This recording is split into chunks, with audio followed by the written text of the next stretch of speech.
আজ জুমার দিন মুসলমানদের জন্য সবচেয়ে বরকতময় দিন।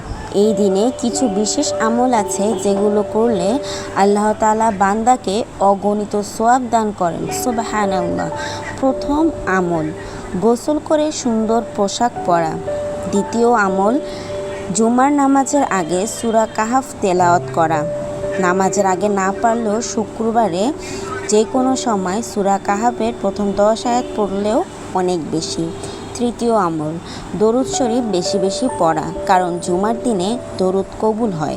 চতুর্থ আমল, দোয়া করা, কারণ এই দিনে একটা সময় থাকে যখন দোয়া কবুল হয়, যেমন আসরের নামাজ পড়ার পরে জায়নামাজে বসে কিছু দোয়া করা।